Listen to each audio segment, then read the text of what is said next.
Good morning बच्चों, कैसे हो। चैनल को लाइक एंड सब्सक्राइब अवश्य करें। ओके, और जल्दी जल्दी शेयर करो। आज हम पढ़ने जा रहे हैं वेस्पर थ्योरी। जो आज हमारा टॉपिक है वो वेस्पर थ्योरी पे आ चुके हैं अपन। मतलब वैलेंस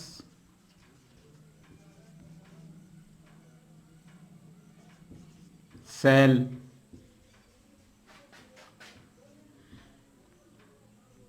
इलेक्ट्रॉन पेयर रिपल्सन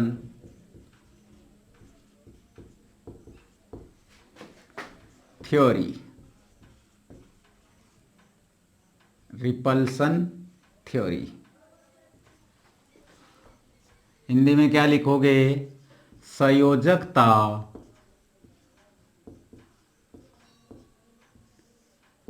कोष के इलेक्ट्रॉन युग्म प्रतिकृषण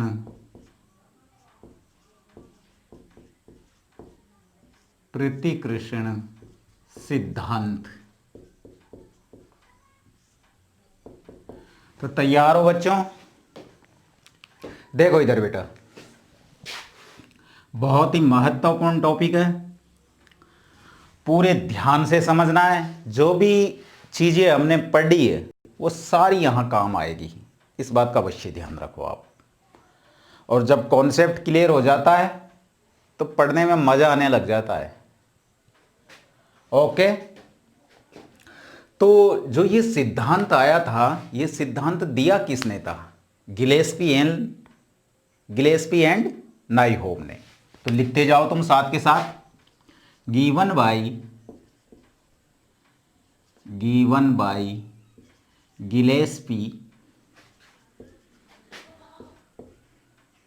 गिलेस्पी एंड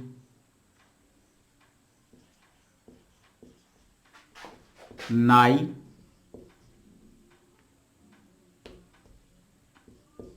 होम, इन्होंने दिया बेटा। इनकी थ्योरी है ये। तो ये सिद्धांत किसके बारे में समझाता है? ये समझाता है हमको जो अणुओं की आकृतियां होती है उनके बारे में ये सिद्धांत हमें अच्छी तरह समझाता है। देखो, स्टार डाल के पॉइंट लिखो। यह सिद्धांत लिखते जाओ साथ के साथ। यह सिद्धांत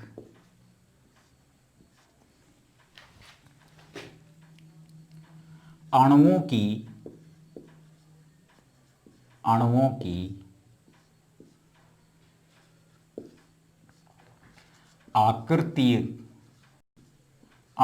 आकृति के बारे में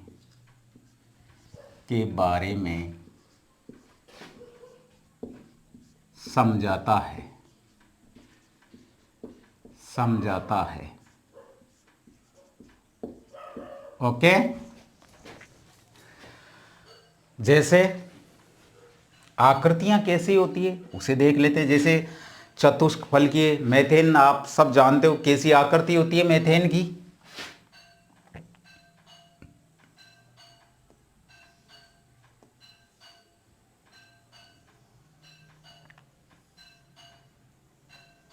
यह मेथेन की आकृति है। चतुष्क फलकीय या टेट्राहेड्रल। और लिखता हूं मैं कुछ।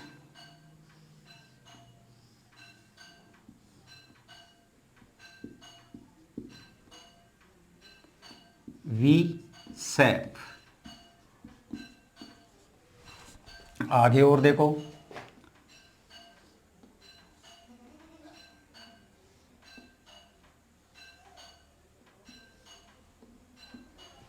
पायरामिडल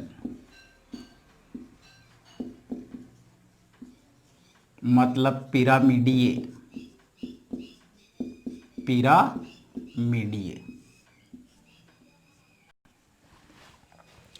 इन्हें क्या कहते हैं, ऐसे करके ऐसे लिखो, इन्हें आकृतियां कहते हैं, इन्हें आकृतियां कहते हैं। क्या कहते हैं बेटा इनको, आकृतियां कहते हैं। अब बात आती है कि ये बनती कैसी आकृति कहती, अगर इसकी डेफिनेशन पूछिए हमसे तो इसकी आकृति की जो डेफिनेशन है वो क्या होती है, क्या बन रहा है यहाँ पे। जैसे तुम आकृति को यदि डिफाइन करो तो कैसे कर पाओगे। देखो इधर, कोई भी किसी अणु के केंद्रीय परमाणु के चारों ओर ये केंद्रीय परमाणु है बेटा, इसके चारों ओर ये परमाणु है, ये परमाणु है जो इस बंध से जुड़े हुए हैं। देखो इधर यहाँ पे परमाणु है, ये भी इससे जुड़ा हुआ होगा, इधर इससे कुछ जुड़ा होगा, ये लोन पेयर इलेक्ट्रॉन है, ये बंधीय इलेक्ट्रॉन युग्म है जिसके द्वारा जुड़ा हुआ है। इधर देखो ये यहाँ केंद्रीय परमाणु है, यहाँ पे लोन पेयर है, इधर ये बंधीय इलेक्ट्रॉन युग्म के इलेक्ट्रॉन है, यहाँ पे इस बंध से भी इलेक्ट्रॉन जुड़े हुए हैं, इस बंध से भी परमाणु जुड़ा हुआ है, इस बंध से भी परमाणु जुड़ा हुआ है, इससे भी जुड़ा हुआ है। ठीक है, अब आकृति यदि मैं ये जो बंध है ये सराउंडिंग वाले यानी केंद्रीय परमाणु के चारों तरफ जो परमाणु हैं इनको आपस में मिला दूं, मिलाने पर जो स्पेस मॉडल या जो बनावट प्राप्त होती है उसे ही क्या कहते हैं, आकृतियां कहते हैं। दो बार सुनो, केंद्रीय परमाणु के चारों ओर उपस्थित परमाणुओं को आपस में मिलाने पर जो मॉडल प्राप्त होता है या जो बनावट प्राप्त होती है उसे ही हम आकृतियां कहते हैं। तो लिखो, किसी अणु में केंद्रीय परमाणु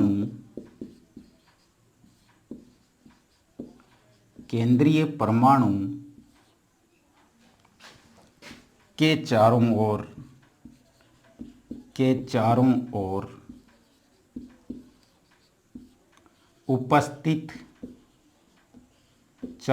उपस्थित परमाणुओं को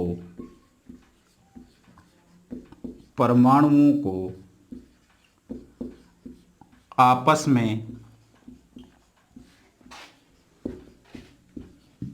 मिलाने पर जो बनावट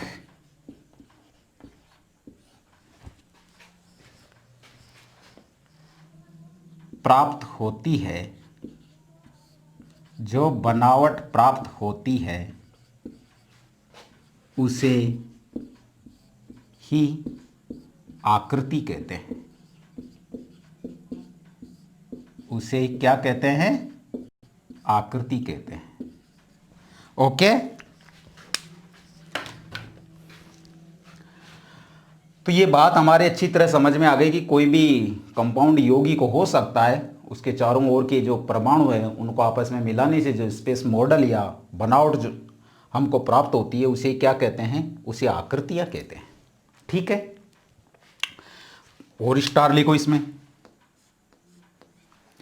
आकृतियों के लिए जो जिम्मेदारी होती है, आकृति कब बनेगी, कम से कम 3 परमाणु और 2 बंध होने जरूरी है, तभी किसी आकृति का निर्माण होगा। जैसे देख लो इधर, ये मान लो एक परमाणु रहा, एक ये रहा, एक ये रहा, 3 परमाणु हैं और 2 बंध है, जिनसे कौन सी आकृति बनी है, लीनियर वाली रेखीय आकृति का निर्माण हुआ। ओके, तो इसे भी लिखो, थ्योरी है थोड़ी लिखने वाली। लिखो आप, किसी अणु की आकृति के लिए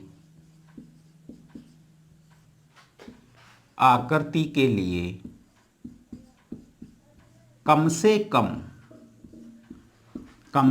कम 3 परमाणु और दो बंद होना, दो बंद होना अनिवार्य है, अनिवार्य है, तभी आकृति का निर्माण होगा बेटा। ओके, एक बात का और ध्यान रखना, जो आकृति का निर्माण होता है उसमें एकांकी इलेक्ट्रॉन युग्म काम नहीं आते हैं। एक आकृति के लिए बंधीय इलेक्ट्रॉन युग्म का होना जरूरी होता है। देखो इधर, तो इसे भी लिख लो। किसी अणु की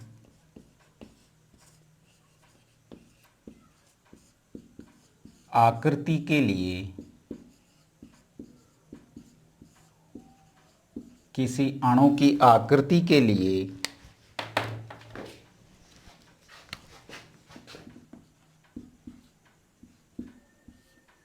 बंधीय, या इसको ऐसे लिख लो कि आकृति में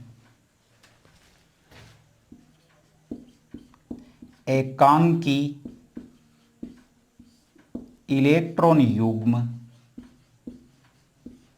यानी इस कोष्टक में लिख लो लोन पेयर को सम्मिलित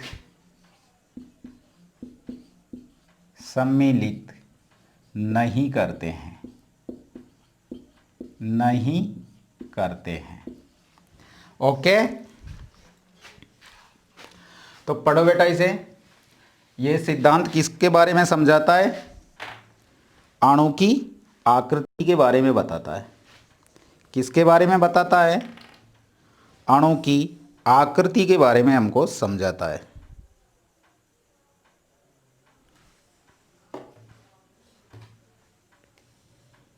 ओके, पढ़ो। किसी अणु में केंद्रीय परमाणु के चारों ओर उपस्थित परमाणु को आपस में मिलाने पर जो स्पेस मॉडल प्राप्त होता है, या जो बनावट प्राप्त होती है, उसे ही आकृति कहते हैं। और किसी अणु की आकृति में एकांकी इलेक्ट्रॉन युग्म को सम्मिलित नहीं करते। ये बात ध्यान में रखना। अब बात आती है, यह हो गया हमारा क्या? अणुओं की आकृतियां, अणुओं की आकृति। हेडिंग था ये,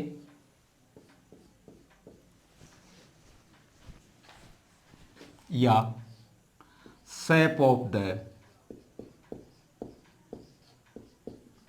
मॉलिक्यूल।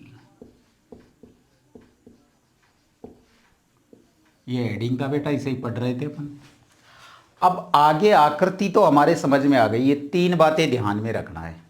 अब बात करता हूं मैं ज्यामिति क्या होती है, किसी यौगिक की ज्यामिति क्या होती है, ज्योमेट्री के बारे में बात करता हूं मैं। चलो इसे मिटा देते हैं।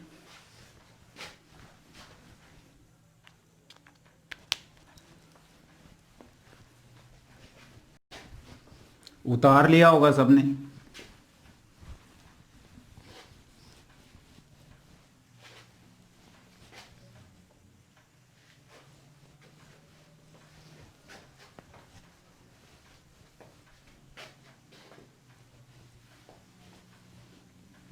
हेडिंग डालो, अणुओं की ज्यामिति।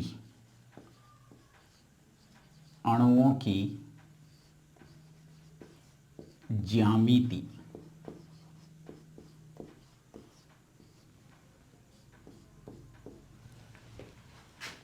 मतलब जियोमेट्री ऑफ द मॉलिक्यूल।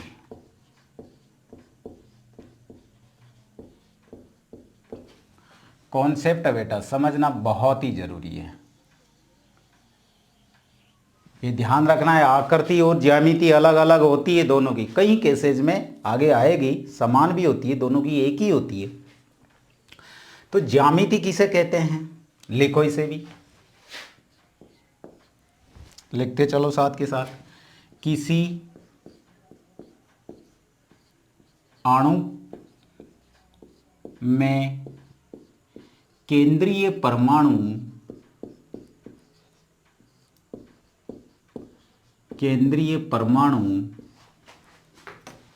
के चारों ओर या चारों तरफ उपस्थित संकरित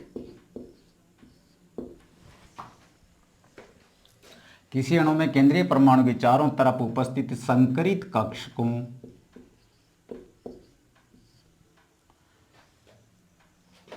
का विन्यास ही क्या हो रहा है, विन्यास ही उस अणु की ज्यामिति कहलाती है। क्या कहलाती है बेटा? ज्यामिति कहलाती है। ओके। अब कोई भी अणु होगा तो उसके केंद्रीय परमाणु के चारों तरफ क्या होते हैं? संकरित कक्षक। और संकरित कक्षक कैसे रहते हैं? उनके आकार और आकृति एक जैसे हो जाते हैं। इस बात को आप अच्छी तरह जानते हो। तो ये बात आ गई, किसी अणु में केंद्रीय परमाणु के चारों तरफ उपस्थित संकरित कक्षकों का विन्यास ही उस अणु की ज्यामिति कहलाती है। अर्थात यह संकरण के प्रकार पर निर्भर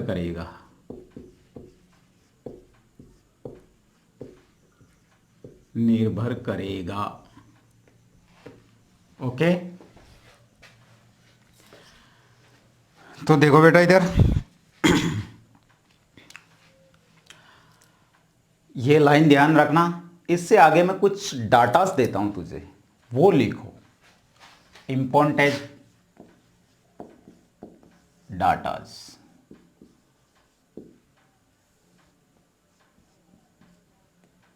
इसे ध्यान में रखना है। देखो बेटा, पहला डाटा क्या लिखता हूं मैं? किसी अणु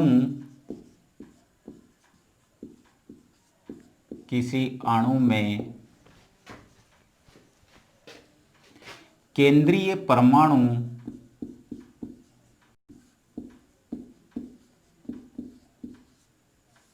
के चारों तरफ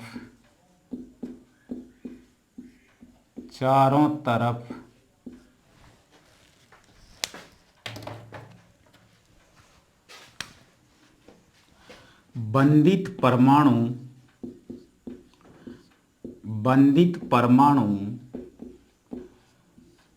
परमाणु का मतलब जानते हैं? जो बंध के द्वारा जुड़ा हुआ परमाणु, जो दो इलेक्ट्रॉन से मिलकर जो बंध बना हुआ है, उससे जो परमाणु जुड़ा हुआ है उसे बोलते हैं बंधित परमाणु। किसी अणु में केंद्रीय परमाणु के चारों तरफ बंधित परमाणु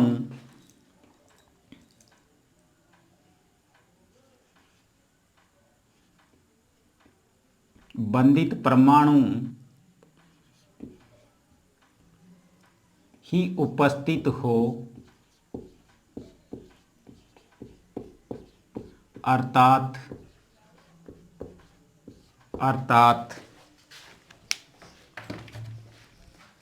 एकांकी इलेक्ट्रॉन युग्म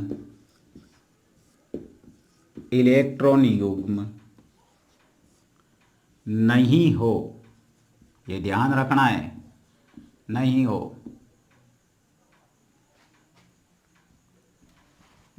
हो तो ऐसे अणु की आकृति और ज्यामिति दोनों एक समान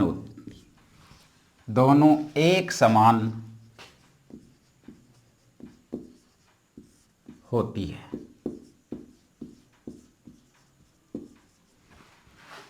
देखो बेटा, जैसे मान लो ये मेथेन है मेरे पास, इसकी आकृति कैसी होगी? चतुष्फलकीय। चतुष्फलकीय,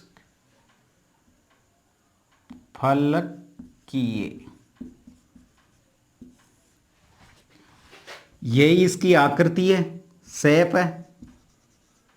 और ज्योमेट्री क्या होगी इसकी?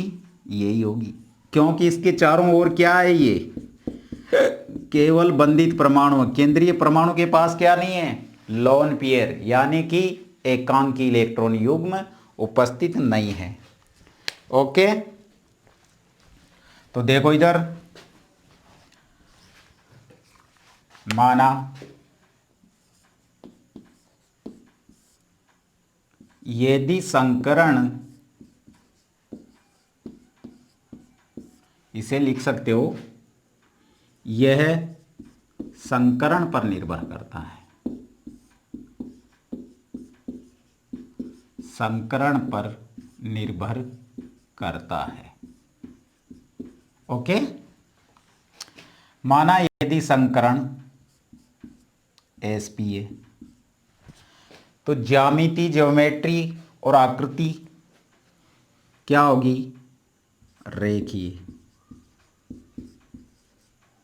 लोन पेयर नहीं है उसके पास। देखो इधर sp2 है तो क्या होगी? त्रिकोणीय समतलीय। sp3 संकरण है तो चतुष्क फलकीय, चतुष्क फलकीय। sp3 D है तो कौन सी होगी? वर्ग पिरामिडीय, या नहीं सॉरी, त्रिकोणीय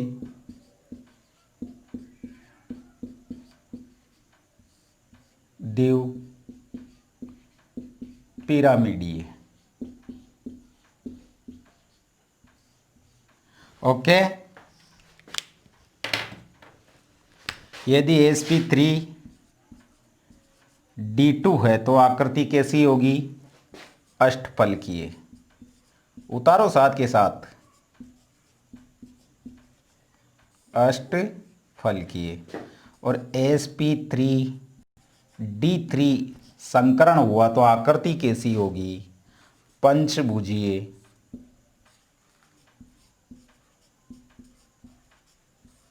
द्वि पिरामिडीय।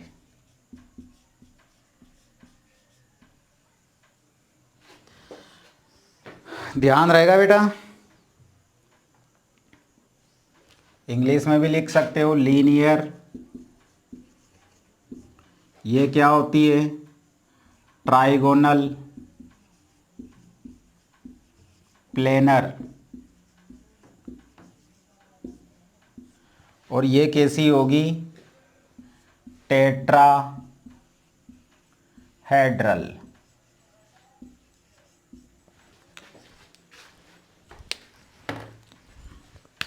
ये कैसी होगी बेटा? Trigonal bipyramidal. इसे देखो अष्टफलकीय, ऑक्टाहेड्रल।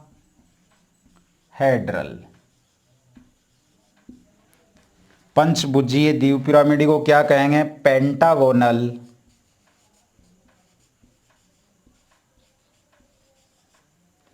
By pyramidal.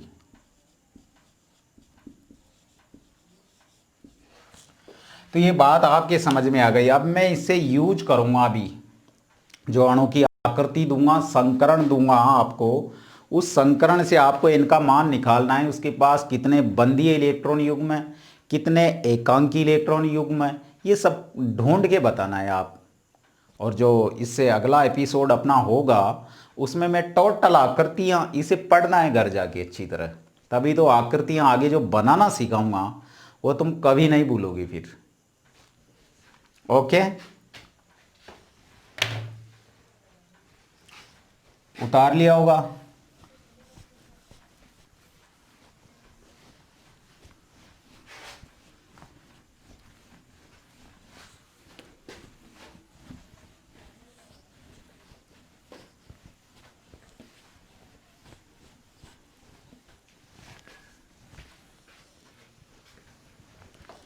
देखो बेटा इधर अगला हेडिंग डालो आप, किसी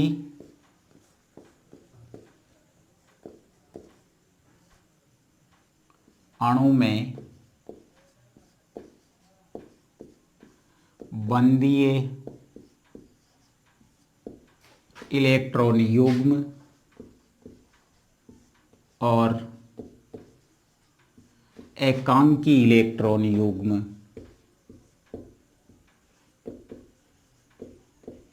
का पता लगाना।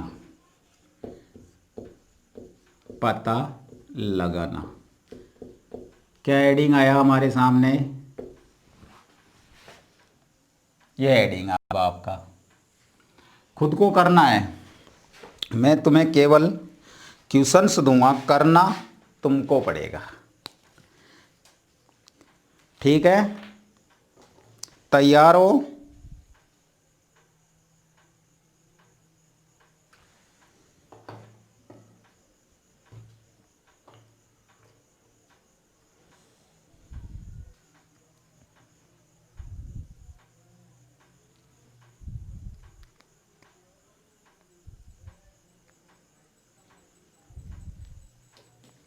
देखो बेटा इधर देखो, किसी अणु में बंधीय इलेक्ट्रॉन युग्म और एकांकी इलेक्ट्रॉन युग्म का पता लगाएंगे अपन। तो कैसे लगाएंगे? जैसे मान लो इधर लिख लो, तुम टेबल बनाओ एक मोलिक्यूल या अणु। आगे लिखो n का मान। कौन सा n है? जिससे अपन संकरण निकालते थे वही n है ये। यहां क्या लिखोगे? संकरण। इधर लिखो आप बंधीय इलेक्ट्रॉन युग्म या बॉन्ड पेयर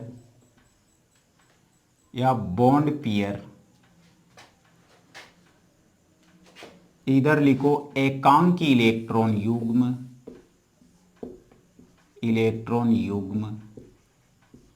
या लोन पेयर। पक्की बात है? उतारो साथ के साथ।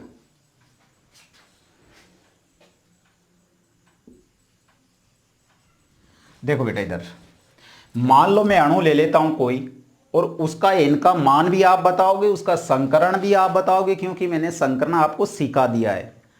उसके पास कितने बंधीय इलेक्ट्रॉन युग्म है, यानी कि एकांकी इलेक्ट्रॉन युग्म बताओगे, सारे बताओगे। मान लो ये मेरे पास मेथेन है। क्या है? मेथेन। सबसे पहले क्या निकालना है? संकरण निकालना। मैंने बता दिया है तुम्हें, निकालो इसका संकरण। क्या होगा? सूत्र में जाओ, अपना जो ट्रिक्स बताई थी मैंने उस पे जाओ। क्या संकरण आएगा? केंद्रीय परमाणु के पास बाह्यतम कक्षा में कितने इलेक्ट्रॉन है? 4। और univalent atom, number of univalent 4 plus minus 4। यही सूत्र था। सूत्र क्या था?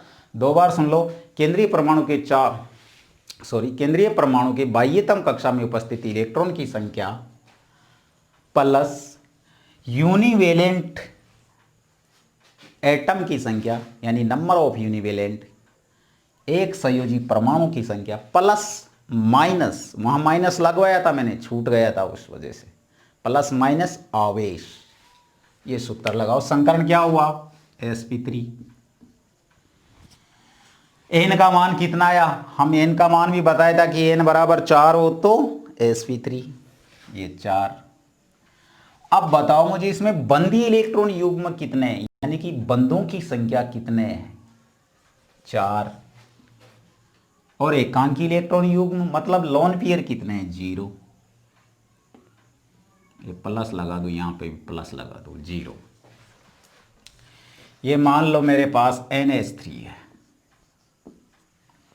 यहाँ पे क्या होता है, लोन पेयर होता है। अब बताओ मुझे संकरण, वही बाह्यतम कक्षा के कितने इलेक्ट्रॉन है, 5। 5 + 3 8, 8/2 बराबर 4। 4 का मतलब संकरण क्या आएगा, sp3, और n का मान क्या आएगा, 4। और बंदी इलेक्ट्रॉन युग्म कितने हैं, देखो 3 हाइड्रोजन जुड़ी हुई है इससे, ये देखो बेटा इधर 3 हाइड्रोजन ऐसे जुड़ी हुई है, और ये लोन पेयर है यहाँ पे, तो ये तो लोन पेयर में जाएगा और ये बंद में काउंट होगा। कितना है, 3 + 0, सॉरी 1, 3 + 1। आगे का देखो, ये जल है H2O, संकरण निकालना है। सबसे पहले हवा में आना चाहिए, प्रैक्टिस हो गई आपकी। बाह्यतम कक्षा के कितने इलेक्ट्रॉन, 6। यूनिवेलेंट एटम 2, 6 + 2, चार्ज है क्या, कोई नहीं है, उदासीन है, बटे 2, 8, 6 + 2 8, 8/2 बराबर 4। 4 का मतलब संकरण sp3, n का मान 4। इधर देखो बंदी इलेक्ट्रॉन युग्म की संख्या कितनी है, 2, और एकांकी इलेक्ट्रॉन युग्म कितने हैं, 2। अरे भाई वो दिखाता नहीं है, ऐसे ही तो है, ये वही तो लिखा है मैंने। आगे चलो, मैंने ले लिया ICl2-, इसका बताओ मुझे संकरण। 7 + 2, जिसके 9 और एक माइनस वाला 4 जो जुड़ता है, जिसके 10 और 10/2 बराबर 5। संकरण क्या रहा, sp3d। बंद कितने हैं, बंदी इलेक्ट्रॉन 2 ही तो परमाणु जुड़े हुए हैं, ये 2, बाकी कहाँ जाएंगे, 3 एकांक इलेक्ट्रॉन युग्म। देखो XeO4, बाह्यतम सेल के इलेक्ट्रॉन, नंबर ऑफ यूनिवेलेंट एटम है ही नहीं, प्लस माइनस चार्ज कुछ है ही नहीं, तो 2 होगा, 8/2। संकरण क्या होगा, sp3, n का मान 4। बंदीय इलेक्ट्रॉन युग्म कितने हैं, 4। 4 परमाणु जुड़ी हुई है, ऐसे जुड़ा हुआ है बेटा ये।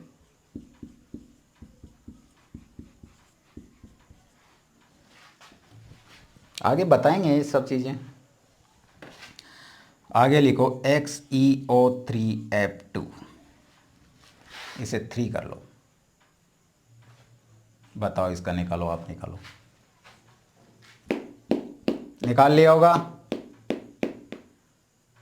कितना आया, 8। ये यूनिवेलेंट एटम है नहीं, ये यूनिवेलेंट एटम है, तो 8 + 2, प्लस माइनस चार्ज है नहीं, तो 10 हो गए टोटल, 10/2 बराबर n का मान कितना आया, 5, और 5 का मतलब sp3d। बंदी इलेक्ट्रॉन युग्म कितने हैं, 5 है बेटा, बाकी 0 है, लोन पेयर। आकृति कैसे हो रही है इसकी, इसकी आकृति ऐसे है बेटा, देखो इधर, इधर फ्लोरीन जुड़ा हुआ है HCl पे, ये त्रिकोणीय द्वीप पिरामिड, ये बताएंगे, आगे बताएंगे। आगे का निकालो, मान लो मैं देता हूं ये SO3-2, इसका बताओ। संकरण निकालो सबके पहले। बाह्यतम कक्षा के सेल कितने, इलेक्ट्रॉन कितने बाह्यतम कक्षा में, 6, और माइनस चार्ज है 2, वो जुड़ जाएगा, 6 + 2 बराबर 8। 8 का मतलब 4, और sp3, 3 + 1। बंदी इलेक्ट्रॉन युग्मों की संख्या ये, एकांक इलेक्ट्रॉन युग्मों की संख्या ये। आगे और देख लो, XeCl2, बताओ कितना हुआ, 8 और 2 10, 10 बराबर n का मान 5। 5 का मतलब संकरण sp3d। 2 + 3, किस किस के बात समझ में आई, जहाँ तक मैं मानता हूँ आ गई होगी। अब मैं तुम्हें एक पॉइंट और लिखाता हूँ। जो इंपॉर्टेंट डाटा था उसमें हमारा पहला पॉइंट हो चुका था, और सेकंड पॉइंट है, लास्ट पॉइंट है, इसके बाद आकृतियों में जाएंगे अपन।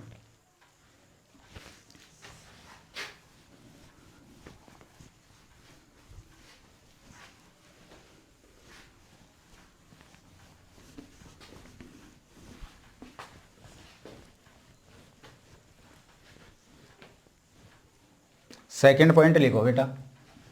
इंपॉर्टेंट डाटा का सेकंड पॉइंट था, यदि किसी अणु में केंद्रीय परमाणु के चारों ओर, केंद्रीय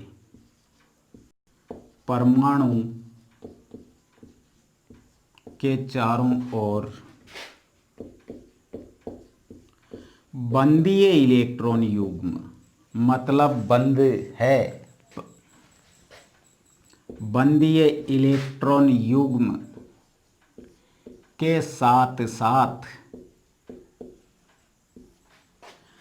एकांकी इलेक्ट्रॉन युग्म,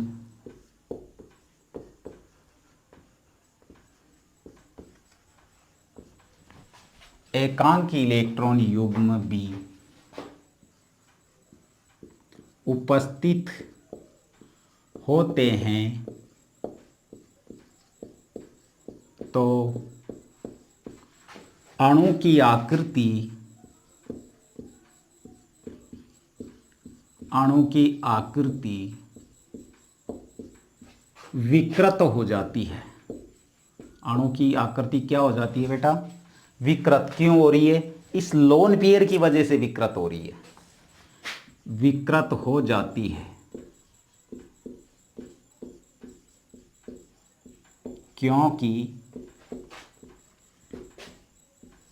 क्योंकि लोन पेयर, लिख लो हिंदी में भी, एकांकी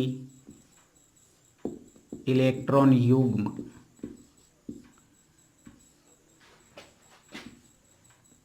लोन पेयर एकांकी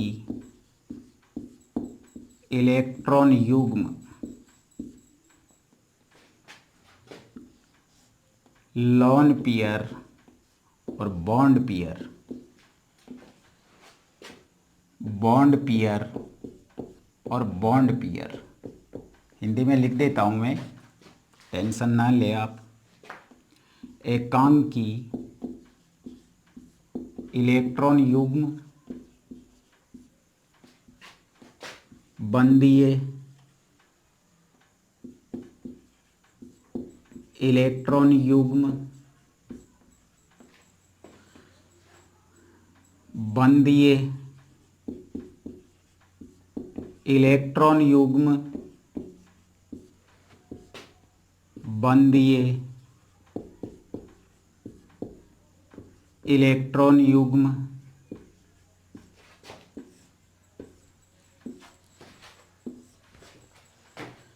प्रतिकर्षण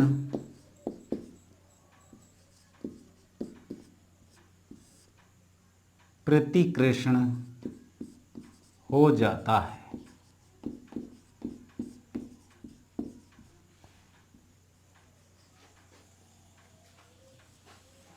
इसे डब्बे में बंद करो बेटा, काम आएगा, कहीं पे भी काफ़ी जगह काम आएगा। देखो बेटा, हमने लाइन लिखा है, यदि किसी अणु में केंद्रीय परमाणु के चारों तरफ बंधीय इलेक्ट्रॉन युग्म के साथ एकांकी इलेक्ट्रॉन युग्म भी उपस्थित होते हैं, तो अणु की आकृति विकृत हो जाती है। उस अणु की आकृति क्यों हो जाती है? क्योंकि लोन पेयर रिपल्सन होता है। ये देखो, ये लोन पेयर है, और लोन पेयर में क्या हो रहा है, जैसे नजदीक आने में प्रतिकर्षण होता है, प्रतिकर्षण होता है, खिंचाव होता है। खिंचाव होने की वजह से क्या होती है, उसकी जो शेप मॉलिक्यूल की आकृति है वो क्या होगी है, विकृत हो जाती है, डिस्टोर हो जाती है। क्यों, या हिंदी में भी देख सकते हैं, एकांकी इलेक्ट्रॉन युग्म एकांकी इलेक्ट्रॉन युग्म के मध्य क्या होता है, प्रतिकर्षण। लोन पेयर बॉन्ड पेयर, इसे मैं और बता देता हूं, इनके मध्य भी क्या होगा, प्रतिकर्षण होगा, लेकिन इसमें प्रतिकर्षण इससे ज्यादा होगा। दोनों लोन पेयर है, यहां कम होगा क्योंकि एक लोन पेयर है एक साइड बॉन्ड पेयर है। यहां और कम होगा कि ये बॉन्ड पेयर के मध्य प्रतिकर्षण है। जैसे देखो, माना कि कोई भी एटम है, ये एटम है, एटम मतलब अणु है, केंद्रीय परमाणु है कोई एक्स मान लो, इसके पास ये बॉन्ड है और ये लोन पेयर है। अरे जल ले लो तुम, तो ऐसा करो, ये ऑक्सीजन और ये ऑक्सीजन, सॉरी ये हाइड्रोजन। अब आप मुझे बताओ इसकी आकृति ऐसी क्यों होती है, वी शेप क्यों मानते हैं, क्योंकि दो बंद तो सीधा सट हो जाना चाहिए था, लीनियर हो जाना चाहिए था। यहां पे क्या है, लोन पेयर, यहां पे इन दोनों के मध्य क्या हो रहा है, प्रतिकर्षण। कौन सा, लोन पेयर रिपल्सन। इस वजह से नीचे के बंद को दबा देता है, इसलिए वी शेप में चला जाता है और सीधा नहीं रह पाता, लीनियर 180 डिग्री पे। ऐसे रिपल्सन इन दोनों के मध्य होता है, लेकिन वो रिपल्सन क्या है, इससे कम होता है, इससे कम होता है, इसलिए मैंने ये एरो ऐसे लगाया है। ऐसे रिपल्सन यहां पे भी होता है, लेकिन वो सबसे कम होता है। सबसे ज्यादा रिपल्सन कहां हो रहा है, यहां हो रहा है। इसलिए ये जल है, ये ऐसा क्यों नहीं न रहकर किस शेप में आ जाता है, इस शेप में आ जाता है, यही प्रतिकर्षण के कारण। बात समझ में आ गई? ठीक है, तो अगला हेडिंग होगा अपना आकृतियां बनाना सीखना। इसे अच्छी तरह पढ़ो। अब डायरेक्ट जिसको आकृति बनाना आ गई वो वैसे ही खोलेगा और उस ये बनेगा, उसे रटने की आवश्यकता नहीं होगी, पूरा समझ के बना लेगा वो किसी भी कंपाउंड की आकृति। तो थैंक्स, और चैनल को लाइक एंड सब्सक्राइब अवश्य करें। Thank you.